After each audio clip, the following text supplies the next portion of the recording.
ามว่าสถานการณ์เรื่องอุทกภัยที่จะเกิดขึ้น เราสามารถคาดการล่วงหน้าได้ระดับหนึ่งเพราะที่นี่เราไม่ใช่น้ำป่าเนาะเราเป็นน้ำท่าเพราะที่นี่ปิงวังยมน่านรวมเป็นเจ้าพระยาแล้วเนี่ยรวมไหลผ่านเจ้าพระยาปุ๊บเนี่ยเราคาดคะเนได้เลยหนึ่งเราติดตามข่าวสารทางบ้านเมืองของทางชลประทานก็ดีทางป้องกันบรรเทาสาธารณภัยก็ดีว่าน้ำไหลผ่านแม่น้ำเจ้าพระยาเท่าไหร่หลังจากรวมกันเป็นปิงวังยมน่านรวมเป็นเจ้าพระยาแล้วผ่านเขื่อนชัยนาทเท่าไหร่นะครับเพราะฉะนั้นสิ่งเหล่านี้จะเป็นตัวชี้วัดได้เลยเป็นตัวบอกเหตุเราเลยว่าเพื่อเตรียมรับมือนะครับจริงๆแล้วเราก็เห็นใจพื้นที่ใต้เขื่อนเจ้าพระยานะครับไม่ว่าจะเป็นสิงห์บุรีอ่างทองอยุธยาเนี่ยเราจะท่วมเป็นทุกปีเพราะฉะนั้นสิ่งเหล่านี้ก็ต้องบริหารจัดการให้มันถูกต้องถูกเวลาด้วยในการเพาะปลูกก็ดีก็ไม่อยากให้ท่วมเนาะก็เป็นคนไทยด้วยกันทุกคนนะครับแต่ที่หัตถนนของเราล่ะงานก็ยอมรับสภาพอยู่แล้วเนาะว่าเป็นอ่างเก็บน้ำของเจ้าพระยาตอนบนไปแล้วเพราะฉะนั้นเราก็ต้องปรับตัวให้เข้ากับสิ่งแวดล้อมตรงนี้ให้ได้นะครับมีการเตรียมความพร้อมเรามีการประชุมมีการวางแผนมอบหน้าที่แต่ละองค์กรนะครับช่วยกันรับผิดชอบแบ่งหน้าที่กันเพราะเราจะมีแผนที่มีจุดในกลุ่มที่เสี่ยงภัยอยู่แต่ละหมู่บ้านเราสามารถรู้ได้เลยว่าพื้นที่เราหมู่หนึ่งเนี่ยจะท่วมบ้านหลังไหนก่อนสิ่งเหล่านี้เรามีข้อมูลชัดเจน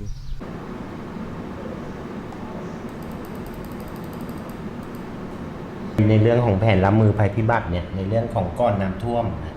นะครับก่อนที่มาถึงน้ำท่วมเนี่ยเรามีการวางแผนไว้ว่าก่อนน้ำท่วมเป็นการเฝ้าระวังเนี่ยเราจะมีการสำรวจข้อมูลไว้อันนี้เป็นการเตรียมการว่ากำลังคาดว่าน่าจะท่วมเรื่องสำรวจข้อมูลประชากรว่ามีประชากรเราในพื้นที่จริงเท่าไหร่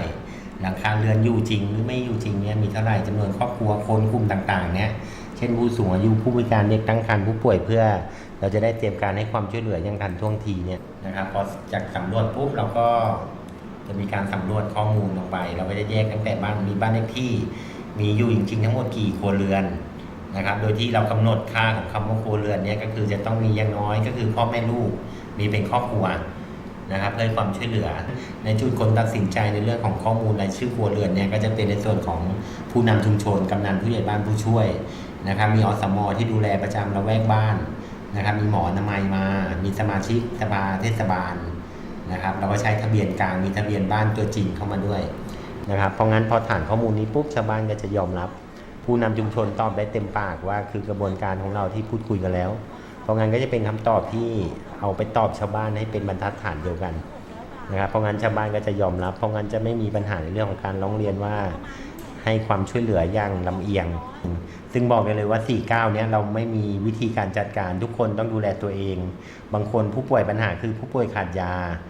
มีผู้ป่วยจิตเวชเพิ่มมากขึ้นมีอาการมากขึ้นเนื่องจากว่าผู้ป่วยเคยได้รับยาแล้วไม่สามารถไปเอายาได้เราตรงนั้นมาเป็นประสบการณ์และเป็นบทเรียนเพราะงั้นพอแผนงานปี54ปุ๊บเราก็มีแผนไว้แล้วว่าใครมีผู้ป่วยตรงไหนบ้างที่เราจะต้องดูแลถ้าในเรื่องของผู้ป่วยติดเตียงผู้สูงอายุเนี่ยเราก็มีประสานไปที่นามัยสถานีนามัยเราจะมีฐานข้อมูลที่อสม.รับผิดชอบแต่ละละแวกบ้านอยู่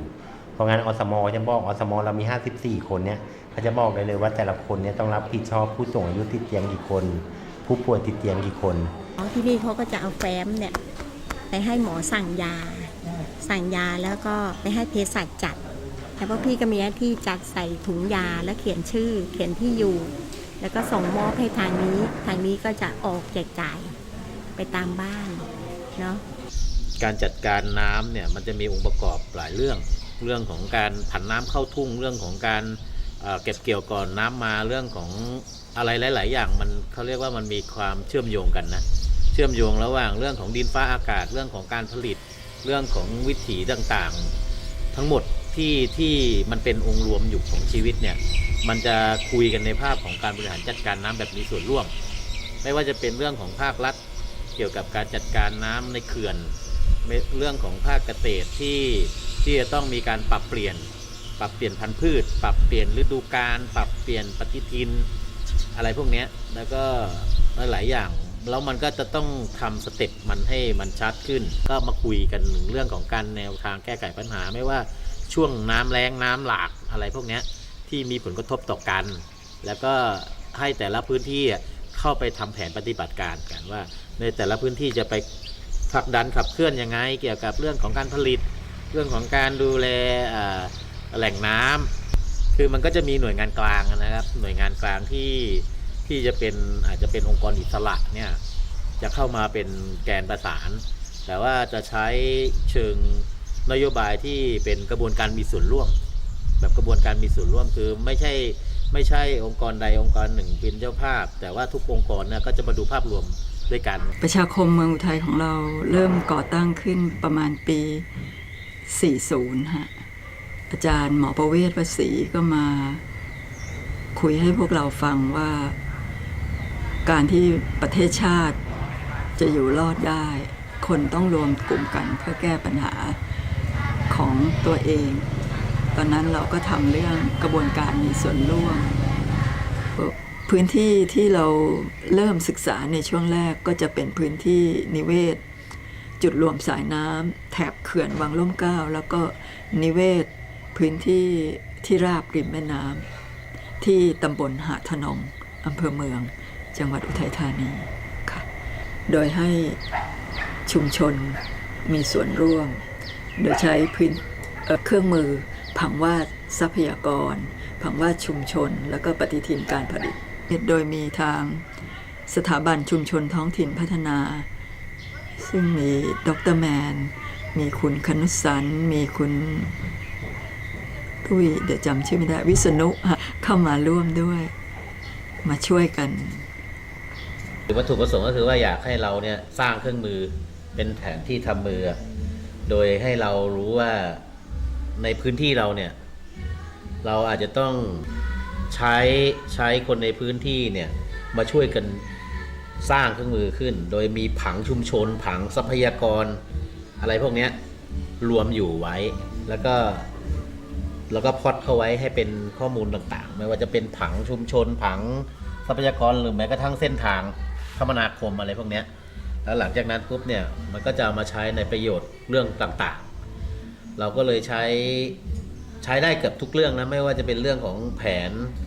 จัดการอะไรก็แล้วแต่ว่าเรามันเน้นหนักเรื่องของแผนจัดการน้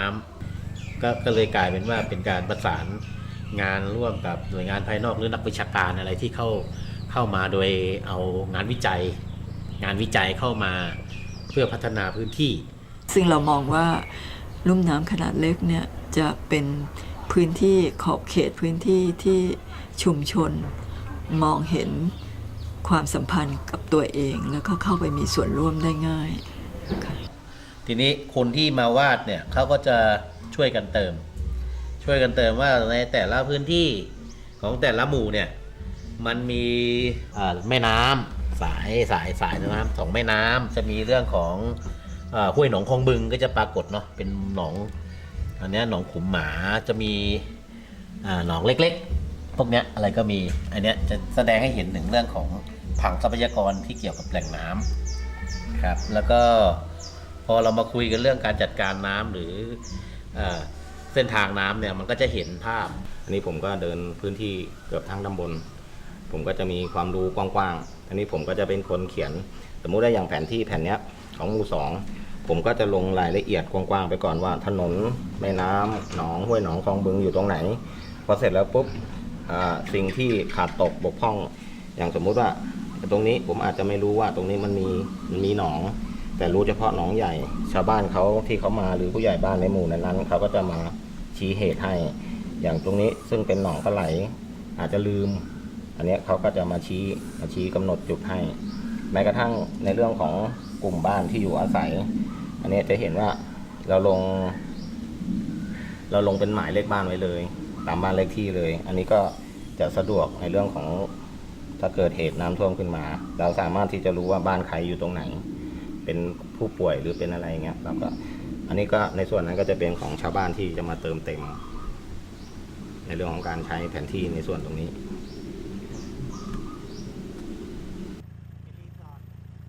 ทางการเดินเรือเนี่ย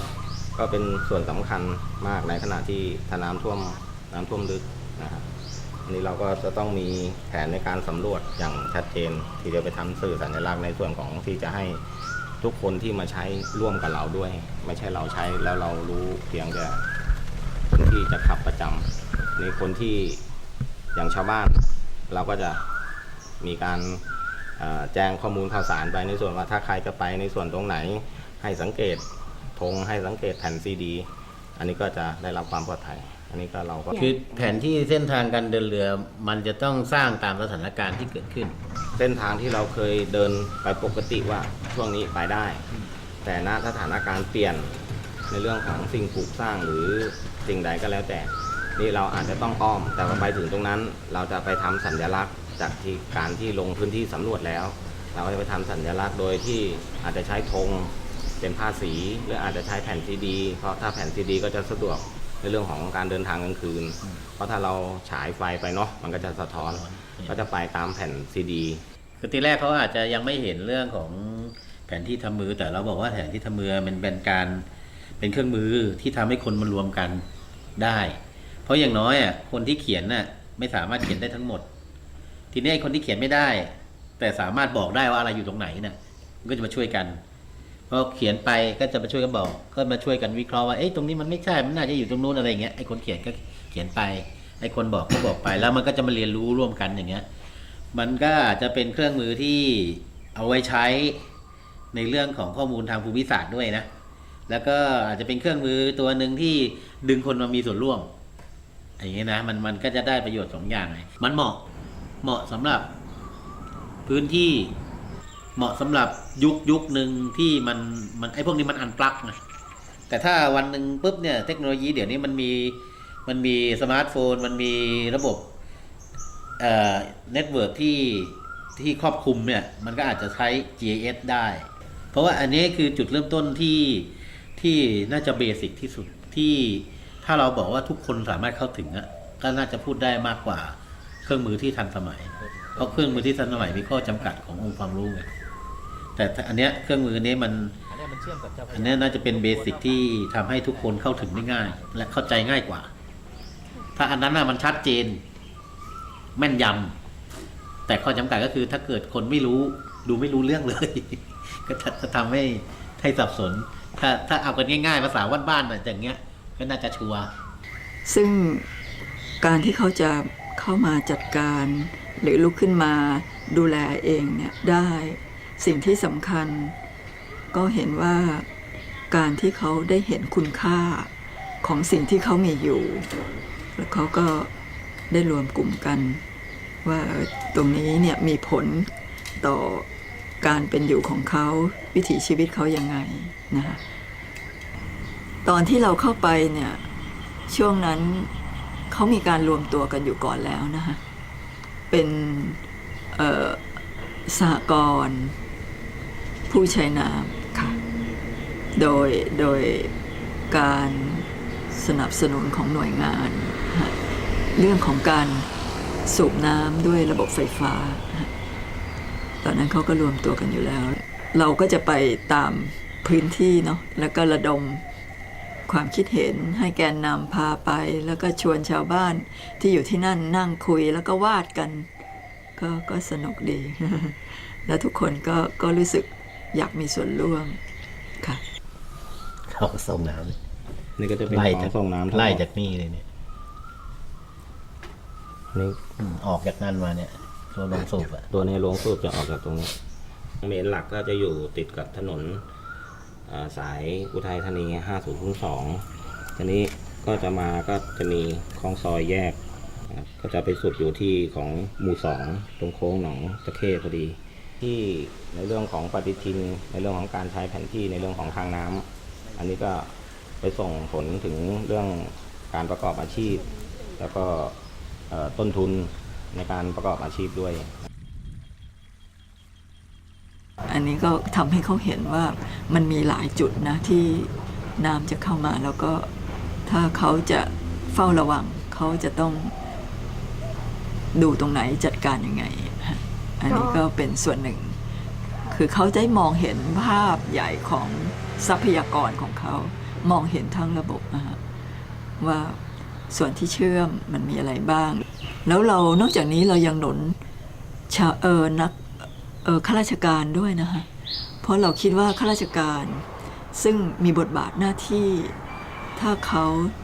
ได้รู้บริบทพื้นที่เข้าใจนิเวศของพื้นที่เข้าใจวิถีชุมชนแล้วเขาเข้าไปหนุนให้ชุมชนเนี่ยเข้มแข็งได้คือรวมตัวกันได้ เพราะฉะนั้นบทบาทของข้าราชการคือผู้หนุนเสริมผู้พาเรียนรู้ในการที่จะอยู่ในพื้นที่ของชุมชนเพราะการเปลี่ยนแปลงบางครั้งด้วยชุมชนอยู่ในที่นั้นเขาอาจจะขาดการสังเกตหรือเห็นแต่ไม่รู้จะทำยังไงจากที่อุทัยเนี่ยเป็นพื้นที่ต้นน้ำเพราะฉะนั้นเนี่ยการจัดการทรัพยากรในแถบเนี่ยคิดว่ามีส่วนสำคัญมากต้องมีส่วนร่วมของชุมชนเพราะว่าหน่วยงานหรือคนภายนอกเนี่ยจะไม่เข้าใจนิเวศดีเท่ากับคนในพื้นที่แต่ต้องมีหลักของการจัดการความรู้เรื่องนิเวศของพื้นที่เข้าใจนิเวศพื้นที่เข้าไปด้วยมาพักกันนะ100 ตัวเดี๋ยวก็ปุ๊บมานี่เนี่ยดำๆมันไว้เนี่ยมานี่เนี่ย เพราะว่าก็ยังภูมิใจนะว่าท่านนายกเด็จนายกอบจก็บอกว่าถ้าไม่มีแผนที่ของอาจารย์วิหรือว่าอาจารย์แมนณสมัยนั้นก็ตัวอบจเองก็ยังมองไม่ชัดว่าเราจะไปดูแลแหล่งน้ำตรงไหนแต่พอบริหารจัดการตามแผนที่ของในส่วนภาพรวมจังหวัดที่จะเชื่อมต่อกันทุกตำบลทุกอำเภอแล้วเนี่ยที่จะลงสู่แม่น้ำเจ้าพระยาทั้งหมดอันนี้ก็กลายเป็นภาพรวมของจังหวัดอุทัยธานีอันนี้ก็ถือว่าเป็นจุดเริ่มต้นของทางอาจารย์วิอาจารย์แมนก็ทำให้อานิสงส์ของคนทั้งจังหวัดนะครับไม่ใช่เฉพาะหาดถนนก็ได้รับประโยชน์จากในการทำแผนที่ทำเมือง